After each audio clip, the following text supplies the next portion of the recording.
तमाम यूट्यूब नाज़रीन को जो कि बाकायदगी से मेरा वीडियो प्रोग्राम बाकायदगी से देखते हैं, उन तमाम को तमाम नाज़रीन को डॉक्टर महमूद का अस्सलाम वालेकुम। आज का जो हमारा टॉपिक है वो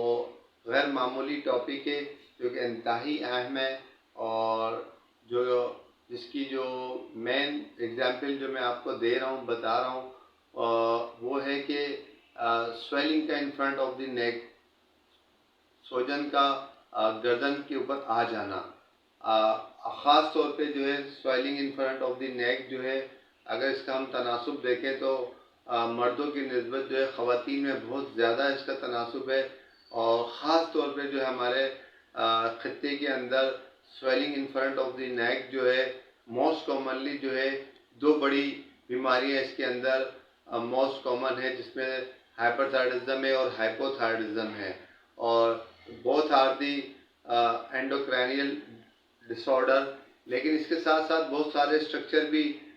नेक के अंदर मौजूद हैं, इनकी वजह से भी जो है स्वेलिंग आ जाती है। लेकिन सबसे अहम चीज़ ये होती है कि स्वेलिंग का साथ साथ पेशेंट को क्या कंप्लेन आ रही है, सिम्टम्स क्या हैं। तो हम पेशेंट जब आता है डॉक्टर के पास विजिट करता है, जब उसके नेक की स्वेलिंग की एग्जामिनेशन करते हैं, उसकी अच्छी तरह एग्जामिनेशन करते हैं, साथ साथ में हम उसकी हिस्ट्री टेकिंग लेते हैं, तो उससे हम डायग्नोस की तरफ जाते हैं कि आया कि पेशेंट किस बीमारी के अंदर मुब्तला हो रहा है, आया कि हाइपरथायरॉयडिज्म है या हाइपोथायरॉयडिज्म है। अगर पेशेंट के अंदर उसका मेटाबॉलिज्म बहुत हाई रेट चल रहा है, हार्ट रेट बहुत तेज़ चल रहा है, और हीट इंटॉलरेंस, गर्मी उसको बर्दाश्त नहीं है, और वज़न उसका कम होता जा रहा है बतदरीज, और साथ साथ में जो है उसकी आंखों में भी जो है वो बाहर आ रही है, और हर वक्त उसकी घबराहट उसके ऊपर तारी रहती है, साथ साथ में हाथों में रेशा है, ट्रिमर है, और जो है पेट का निज़ाम उनका ख़राब है, साथ में लूज मोशन की हिस्ट्री और वेट कम हो रहा है, तो हमारा फ़ौरन दिमाग जो है वो हाइपरथायरॉयडिज्म की तरफ जाएगा कि भाई ये पेशेंट जो है सफ़र कर रहा है हाइपरथायरॉयडिज्म में, फौरी तौर पे हमें इसकी थायराइड प्रोफाइल करवाना चाहिए और थायराइड स्कैन करवाना चाहिए, ताकि इसकी बर वक्त ट्रीटमेंट स्टार्ट की जाए। लेकिन अगर अपोजिट हम देखें, अगर पेशेंट हाइपोथायरॉयडिज्म के अंदर मुब्तला है, तो दूसरी तरफ जो है उसका मेटाबॉलिज्म है वो स्लो हो जाएगा, और साथ साथ में पेशेंट के अंदर ओबेसिटी का शिकार हो जाएगा, और उसके जो रिफ्लेक्सेस हैं सोचने के, काम करने के, और फटीक हो जाएंगी, और साथ साथ में वो चेहरे पे स्वेलिंग आ रही होगी, वो वेट गेन हो रहा होगा, और साथ साथ में गायनेकोलॉजिकल इश्यूज में भी जो है उसकी मेंस्ट्रुअल इरेगुलरिटीज और इनफर्टिलिटीज तो दोनों कंडीशनों में पाई जाएगी। तो इसके साथ साथ जो है हम मैदे निज़ाम हाजमा के अंदर आ जाते हैं, तो वहाँ पे भी जो है उसके अंदर कब्ज़ की हिस्ट्री बता रहा होगा। अगर हम दिल की तरफ जाते हैं तो कार्डियोवैस्कुलर सिस्टम की तरफ जाते हैं, तो उसके अंदर भी उसका हार्ट रेट बतदरीज 60 या लेस देन 60 भी चले जाता है, जबकि दूसरी तरफ हाइपरथायरॉयडिज्म में जो पेशेंट का हार्ट रेट होता है वो बतदरीज more than 100 beat per minute चले जाता है। और तो इस वजह इन दोनों की बुनियाद के ऊपर, सिम्टम्स की बुनियाद के ऊपर डॉक्टर जो है हम लोग तशखीस कर लेते हैं कि आया कि भाई ये जो है हाइपोथायरॉयडिज्म में मुब्तला है या हाइपरथायरॉयडिज्म में मुब्तला है। जैसे कि मैं अपनी पुरानी वाली वीडियो में भी इन दोनों बीमारियों को अलग अलग मैंने बयान कर चुका हूँ अच्छी तरीके से, और ये क्योरेबल है, और ट्रीटमेंट की भी इसको ज़रूरत है, साथ साथ में सर्जरी की भी नीड पड़ जाती है बस औकात। और इसके साथ साथ और स्वेलिंग हो रही है, और इसको जितनी जल्दी इसका सर्जिकल इंटरवेंशन करवाया जाए, सर्जरी करवाया जाए, उतनी ही यानी कि पेशेंट के लिए सूदमंद साबित होगी। अगर इसका साइज वक्त बतदरीज वक्त के साथ साथ बढ़ता चला जा रहा है, और पेशेंट जो है वो इसमें गफलत और लापरवाही का मुजाहरा कर रहा है, और डॉक्टर भी उसको हिदायत दे रहा है कि भाई ये जो आपके गले में स्वेलिंग आ रही है ये मुमकिन है, और जो सारी जो अलामात आ रही है इन दो में से एक बीमारी है, तो पेशेंट को चाहिए कि फौरी तौर पर सर्जरी करवाना चाहिए। लेकिन हमारे यहाँ बहुत सारी गलतफहमियाँ, मिसकंसेप्शन का शिकार है, और नाख्वानदगी की शरह बहुत है, लोग डरते हैं, कॉम्प्लिकेशन से डरते हैं, और वैसे लोग डरा देते हैं कि भाई हमारे रिश्तेदार थे, उन्होंने इस तरह की सर्जरी करवाई थी, गले में सूजन आई हुई थी उनकी, उनके साथ ये मिसहैप हो गया, फलां हो गया। फ़ौरन इस तरीके से लोग जो है कानों पे बात धर लेते हैं, उनकी बातों पे यकीन कर लेते हैं, लेकिन ये नहीं देखते कि जिस जिस तरह ग्रेजुअली स्वेलिंग का साइज बढ़ता चला जाएगा तो हमारे नेक के सामने जो पाइप नज़र आ रहा है, एक सांस का पाइप है और उसके पीछे जो गज़ा की नाली का पाइप है, और ये बतदरीज दोनों आहिस्ता आहिस्ता दबते चले जाएंगे और पेशेंट में भी सांस लेने की दुश्वारी का की कंप्लेन सामने पेश करेगा डॉक्टर को, साथ साथ में खाने में दुश्वारी भी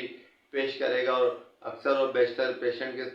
पेशेंट जो आ रहा होगा मरीज़ के सामने, डॉक्टर के सामने आ रहा होगा कि सांस नहीं आ रही है, सांस में दिक्कत हो रही है डॉक्टर साहब, खाना नीचे नहीं उतर रहा है, तो ये बहुत ही ज़्यादा बड़ा फेज हो जाता है। मॉडरेट टू सीवियर कंडीशन में पेशेंट चले जाता है कि इतने बड़े बड़े ग्वाइटर स्वेलिंग रख लेते हैं लेकिन उसकी सर्जरी नहीं करवा रहे होते। तो ऐसे तमाम लोगों से मैं ज़ाती तौर पे भी कहना चाहूँगा कि कोई ऐसी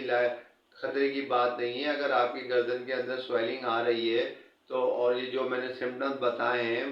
मोस्ट कॉमनली, तो आपको फौरी तौर पे चाहिए कि सर्जरी करवा लें जाके, और बहुत ही क्योरेबल सर्जरी है, कोई इसके साइड इफ़ेक्ट नहीं है। उसके बाद की जो मेडिसिन होती है वो बिल्कुल चलती है, लाइफ लॉन्ग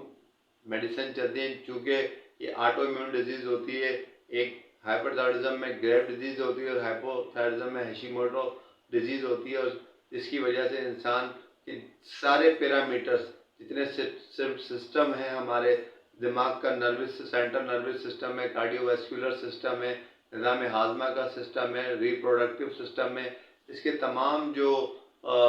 फंक्शन है उनकी जो कारकर्दगी है बतदरीज आफ्टर सर्जरी और